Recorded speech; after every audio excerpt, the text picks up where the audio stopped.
uri kujya kwa muganga ujya kwipimisha ariko icyo ngicyo nuko nakorewe ihohoterwa bitewe nuko bansindishije. bagusindishije? Yari umushyitsi wanjye kuva kera ariko bitewe n'ukuntu muri iki gihe naranze abantu byose kugira ngo mwirinde bitewe n'igikomere nari mfite nta bintu byinshi nashakaga ariko bitewe n'ukuntu process zagendaga bakagarika chance ngende mabarira abantu niko yisanze wanjye aracyana blood kote turanywa nyine ibiki byose ariko nyuma nisanga nambaye ubusa bro dina mu mihango so n'ikibazo gikomeye so niyo mpamvu nahise mbihamya tu nta n'ikindi rero ndi muri process kugira ngo babikurikirane biri official that's what I'm feeling ni inshuti yanjye nta kuntu narusha umuntu wanjye hariya outside just like that uko mbizi neza ko ari byo. None se kwa muganga ubu urateganya gutangira process aka kanya cyangwa kandi aribwo ndi kujyayo? Nibwo uri kujyayo. Okay.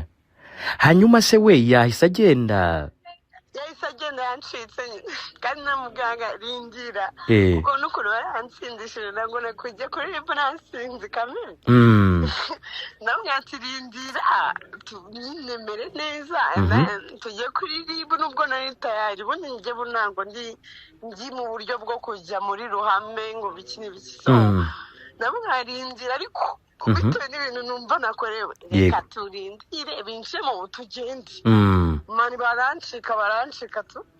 None se yari wenyine cyangwa wenda yari yaje ari kumwe n'abandi? Yaje undi mugenzi aramucikisha kubera ko ngenda namwanjye n'inkweto ze nazihishe ariko yagiye nta nkweto kabisa inkweto ze ziracyari mu rugo nazihishe nicyo kintu cyose kinyereka ko yankora ihohoterwa nyine.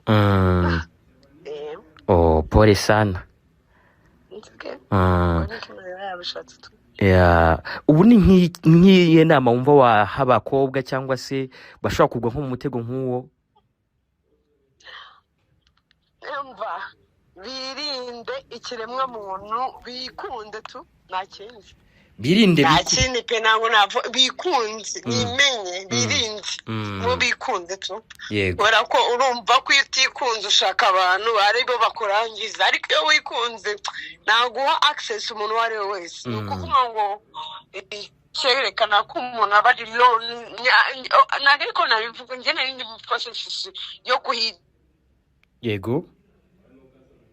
man hari abantu baba bakeneye abantu kubera ko baba